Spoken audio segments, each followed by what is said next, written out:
ధ్వనుల మధ్య వారికి సాదర స్వాగతం సుస్వాగతం తెలియజేస్తున్నాం.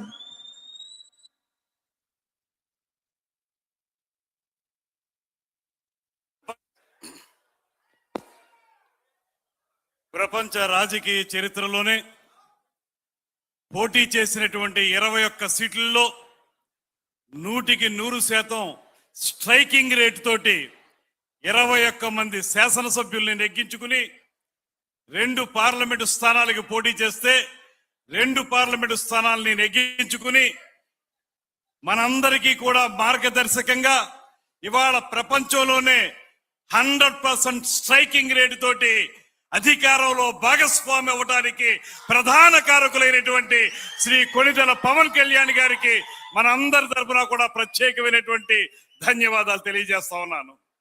అంతేకాదు, ఒక దుర్మార్గమైనటువంటి పరిపాలనని ఈ రాష్ట్రం నుంచి తరిమి కొట్టడానికి, దాని స్థానంలో ప్రజాస్వామ్యయుతమైనటువంటి పరిపాలన తీసుకురావడానికి కూటమి ఏర్పడడం అనేది చాలా అవసరం అనేటువంటి మాట మనందరం అనుకున్నాం.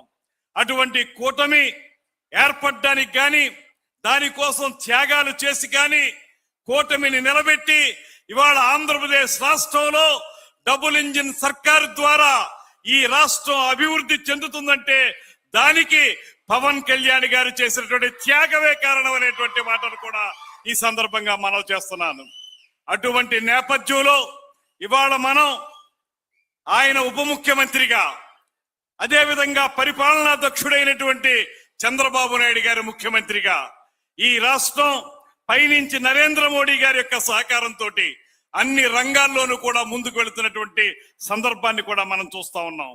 ముఖ్యంగా ఇవాళ మీరు చూస్తే పంచాయతీరాజ్ శాఖ ఈ రాష్ట్రంలో పవన్ కళ్యాణ్ గారు అధికారం చేపట్టిన తర్వాత పంచాయతీరాజ్ శాఖ మార్చునిగా ఆయన చేసినటువంటి విప్లవాత్మకమైనటువంటి మార్పులు ఏవైతే ఉన్నాయో అవి ఈ రాష్ట్రాన్ని మొత్తం దేశంలోనే తలమానికంగా నిలబెట్టాయనేటువంటి మాటను కూడా ఈ సందర్భంగా నేను మనవి చేస్తున్నాను.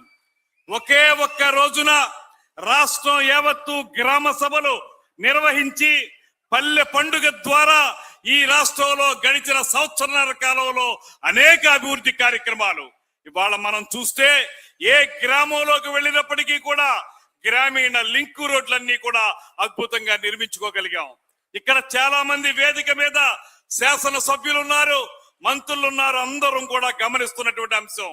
R&B రోడ్ల విషయంలో కూడా ఆ రకమైనటువంటి ప్రగతి జరుగుతున్నప్పటికీ కూడా ముఖ్యంగా గ్రామీణ రోడ్ల విషయంలో పంచాయతీరాజ్ సర్బున మొత్తంగా ఈ రాష్ట్రంలో ప్రతి మారుమూల ప్రాంతానికి రోడ్లు నిర్మించడానికి అవకాశం కల్పించినటువంటి నాయకులు శ్రీ పవన్ కళ్యాణ్ గారు అనేటువంటి మాటను కూడా మీ అందరికీ మనవి చేస్తున్నాను. ఆయనకి రమారమి 2,10,000 రూపాయలు ఆయనకి ప్రతి నెల వేతనం వస్తుంది. ఆ వేతనం మొత్తాన్ని కూడా పిఠాపురంలో ఉన్నటువంటి తల్లిదండ్రులు లేనటువంటి పిల్లల చదువు కోసం ప్రతి ఒక్కరికి 5,000 రూపాయలు చొప్పున ఇచ్చేటువంటి కార్యక్రమాన్ని చేపట్టి ₹1 కూడా జీతం తీసుకున్నటువంటి నాయకుడు శ్రీ పవన్ కళ్యాణ్ గారు అనేటువంటి మాటని మీ అందరికీ మనవి చేస్తున్నాను. అంతేకాదు, గోదావరి పక్కనే ఉన్నా లేకపోతే గోదావరి తాలూకా కాలువలు పక్కనే ఉన్నప్పటికీ కూడా గుక్కెడు మంచినీళ్లు తాగడానికి కూడా నోచుకోనటువంటి అనేక గ్రామాలు ఆ రోజున 2019 నుంచి 24 వరకు జల జీవన్ మిషన్ కార్యక్రమాన్ని అడుగంటేలా చేసినటువంటి వైఎస్ఆర్ ప్రభుత్వం చేస్తే ఇవాళ అధికారంలోకి వచ్చిన వెంటనే గోదావరి గ్రిడ్ అనేటువంటి ఆ కార్పొరేషన్ ని ప్రారంభించి ఎవరికైతే దాహార్తితో ఉన్నటువంటి ప్రజలు గ్రామాల్లో ఉన్నారో వారందరికీ కూడా మంచినీళ్లు అందించడానికి జల జీవన్ మిషన్ అనేటువంటి కార్యక్రమం ద్వారా ఉమ్మడి ఉభయ గోదావరి జిల్లాల్లో, అటుపక్క ప్రకాశం జిల్లాలో అన్ని ప్రాంతాల్లో కూడా ఆ కార్యక్రమాన్ని మా పెరవలి గ్రామంలో ప్రారంభించినటువంటి మహానుభావుడు శ్రీ పవన్ కళ్యాణ్ గారు అనేటువంటి మాటలు కూడా ఈ సందర్భంగా నేను మనవి చేస్తున్నాను. మనుషులకు కావలసినటువంటి మంచినీరు అందించేటువంటి అద్భుతమైనటువంటి కార్యక్రమం అది. అంతేకాదు, అటవీ సంరక్షణ కానీ, మరో పక్కన ఎకో టూరిజం కానీ, ఇలాగ ఆయన తీసుకున్నటువంటి అటవీ శాఖ, పర్యావరణ శాఖ, పంచాయతీరాజ్ శాఖ, RW శాఖ తీసుకున్నటువంటి శాఖలన్నిటిలో కూడా ఒక్క నెల రోజుల్లోనే మొత్తం అవగాహన చేసుకుని అధ్యయనం చేసి వాటన్నిటినీ కూడా అద్భుతంగా కార్యక్రమాల రూపంలో ఆచరణలో పెట్టగలుగుతున్నటువంటి ఏకైక నాయకుడు శ్రీ కొణిదెల పవన్ కళ్యాణ్ గారు అనేటువంటి మాటను కూడా మీ అందరికీ నేను మనవి చేస్తున్నాను. అటువంటి నాయకుని నేతృత్వంలో ఇవాళ మనందరికీ ఒక వారం రోజులు ముందుగానే మనకి సంక్రాంతి వచ్చింది. ఇక్కడ చూస్తే అత్యద్భుతమైనటువంటి కార్యక్రమాలు ఏర్పాటు చేసుకున్నారు. అద్భుతమైనటువంటి పేరును కూడా పెట్టుకున్నారు. పిఠాపురం అనే మాటే గాని పీఠికాపురం అనేటువంటి ఆ పదం చాలా అద్భుతమైనటువంటి మాట తెలుగులో. పీఠికాపుర సంక్రాంతి మహోత్సవాలు అనేటువంటి పేరు పెట్టడం ద్వారా మన సాంప్రదాయాన్ని, అనూచానంగా వస్తున్నటువంటి మన యొక్క కళాత్మక వైభవాన్ని ప్రపంచం అందరికీ తెలియజెప్పే విధంగా ఈ కార్యక్రమాన్ని రూపొందించడానికి వెనకాల ఉండి నడిపించినటువంటి నాయకులు శ్రీ పవన్ కళ్యాణ్ గారు.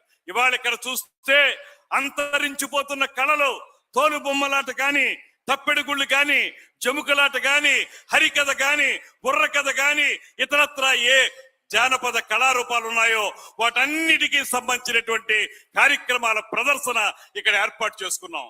అంతేకాదు ఆంధ్రప్రదేశ్ కు మాత్రమే ప్రత్యేకమైనటువంటి సంస్కృతిగా ఉన్నటువంటి చేనేత వస్త్రాల వడకటం కానివ్వండి, లేకపోతే కొండపల్లి బొమ్మలు, అదే విధంగా ఇతరత్ర మన సాంప్రదాయాలు ఏవైతే ఉన్నాయో వాటన్నిటి తాలూకా ప్రత్యేకమైన స్టాల్ ఏర్పాటు చేసుకున్నాం. అదే విధంగా ఇక్కడ టూరిజం శాఖకు సంబంధించి పవన్ కళ్యాణ్ గారి యొక్క స్ఫూర్తి ఎల్ల వేళలా కూడా మా టూరిజం శాఖకి ఎంతగానో ఉపయోగపడుతుంది. పర్యావరణాన్ని ఈ రాష్ట్రంలో అద్భుతంగా నిలబెట్టడానికి, ప్రపంచ పర్యాటక గమ్యస్థానంగా ఆంధ్రప్రదేశ్ నిలబెట్టడానికి పవన్ కళ్యాణ్ గారు ఇస్తున్నటువంటి సూచనలు మాకు ఎంతో ఉత్తేజభరితంగా ఉన్నాయనేటువంటి మాటలు కూడా ఈ సందర్భంగా మనవి చేస్తూ, ఇవాళ ఒక్కటే నేను ప్రత్యేకంగా చెప్పదలుచుకున్నాను. ఈ రాష్ట్రంలో పేదవాడి కంట కన్నీరు తుడవడానికి, పేదల మొహాల్లో చిరునవ్వు చూడ్డానికే రాజకీయాల్లోకి వచ్చి, రాజకీయ అధికారం అంటే అది డబ్బున్న వాళ్ళకో పరపతున్న వాళ్ళకో కాదు, పేదవాడికి అందాలనేటువంటి మాటతోటి పార్టీని ప్రారంభించి ఈ 10 సంవత్సరాల కాలంలో మొక్కవోని ధైర్యంతో ఏనాడు కూడా కష్టం వచ్చినా నష్టం వచ్చినా వెన్ను చూపకుండా స్థిర చిత్తంతో నిలబడి ఇవాళ ఆంధ్రప్రదేశ్ రాష్ట్ర ప్రభుత్వంలో భాగస్వాములుగా జనసేన పార్టీ శ్రేణులందరం కూడా తలెత్తుకు నిలబడగలుగుతున్నా ఉంటే దానికి కారణం శ్రీ కొణిదెల పవన్ కళ్యాణ్ గారు అనేటువంటి మాటని మీకు మనవి చేస్తున్నాను. ఆ రోజు ఆయన త్యాగం చేసి ఉండకపోతే, కూటమి ఏర్పడాలనేటువంటి ఆలోచన చేసి ఉండకపోతే, లేకపోతే ఈ రాష్ట్రంలో నియంతృత్వ ప్రభుత్వ విధానాలని తోలనాడాలనేటువంటి ఆలోచన చేసి ఉండకపోతే ఇవాళంత ప్రజాస్వామ్యతమైనటువంటి అధికారం మనకు వచ్చి ఉండేది కాదు.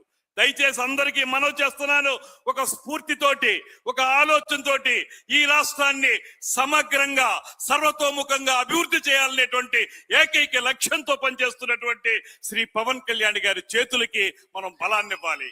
ఆయన చేసే ప్రతి కార్యక్రమాన్ని ముందుకు తీసుకెళ్ళడానికి మనందరం కృషి చేయాల్సినటువంటి అవసరం చాలా ఉందనేటువంటి మాటని మీ అందరికీ మనవి చేసుకుంటున్నాను. ఇవాళ మనం ఉత్సాహభరితమైనటువంటి పండుగ వాతావరణంలో ఉన్నాం. అందరం కూడా సుఖశాంతులతోటి ఈ సంక్రాంతిని జరుపుకుందాం. సంక్రాంతిని జరుపుకోవడం మాత్రమే కాదు, శ్రీ పవన్ కళ్యాణ్ గారి ఈ కార్యక్రమాలను ఏర్పాటు చేయడంలో ప్రధాన ఉద్దేశం ఏంటంటే, ఇవాళ వస్తున్నటువంటి మార్పుల వల్ల, కొత్త తరం సినిమాల వల్ల, లేకపోతే ఇతరత్ర కార్యక్రమాల వల్ల మన సాంప్రదాయ కళారీతులు ఏవైతే ఉన్నాయో అవి అంతరించిపోతున్నాయి. వాటన్నిటినీ పునరుజ్జీవింపజేయాలని, మళ్ళీ ఆ కళాకారులను ఆదుకోవాలని, ఆ రకమైనటువంటి చేతి వృత్తుల్ని పోషించాలనేటువంటి ఆలోచనతోటే ఇవాళ ఈ సంక్రాంతి సంబరాల్ని ఈ రకంగా శ్రీ పవన్ కళ్యాణ్ గారు ఏర్పాటు చేయడం జరిగింది. ఇది మనందరికీ ఆనందదాయకమైన విషయం. దీన్ని స్ఫూర్తిగా తీసుకుని రాబోయే రోజుల్లో మనందరం కూడా ఈ కార్యక్రమాల్ని ముందుకు తీసుకెళ్ళడానికి, పవన్ కళ్యాణ్ గారు చేస్తున్నటువంటి అభివృద్ధి కార్యక్రమాల్లో భాగస్వాములు కావడానికి మనందరం కృషి చేయాలనేటువంటి మాటని మరొక్క మారు మీ అందరికీ తెలియజేస్తూ, ఈ కార్యక్రమంలో పాలు పంచుకుంటున్నటువంటి కాకినాడ జిల్లా ఇన్ఛార్జ్ మంత్రివర్యులు, రాష్ట్ర పురపాలక శాఖ మంత్రులు శ్రీ పొంగూరు నారాయణరావు గారికి, అదే విధంగా మనందర జనసేన నాయకులు మిత్రులు, ఇవాళ సివిల్ సప్లైస్ ని ముందుకు తీసుకెళ్తున్నటువంటి మంత్రివర్యులు నాదెండ్ల మనోహర్ గారికి, అదే విధంగా మిత్రులు మాజీ శాసనసభ్యులు వర్మ గారికి, వేదిక మీద ఉన్నటువంటి శాసనసభ్యులు శ్రీ పంతో నానాజీ గారు, తుమ్మల బాబు గారు, వేదిక మీద ఉన్నటువంటి ఇతర అధికారులందరికీ కూడా అన్నిటికంటే మించి పవన్ కళ్యాణ్ గారు తీసుకున్న ప్రతి కార్యక్రమానికి చేదోడు వాదోడుగా ఉంటూ పవన్ కళ్యాణ్ గారు అనేటువంటి ఒకే ఒక్క పేరుతోటి వందలాదిగా, వేలాదిగా, లక్షలాదిగా, కోట్లాదిగా తరలి వస్తున్నటువంటి 50 మంది జన సైనికులకి, వీర మహిళలకి అందరికీ కూడా మరొక్క మారు శిరస్సు వంచి నమస్సుమాంజలి తెలియజేస్తూ సెలవు తీసుకుంటున్నాను. నమస్కారం. జై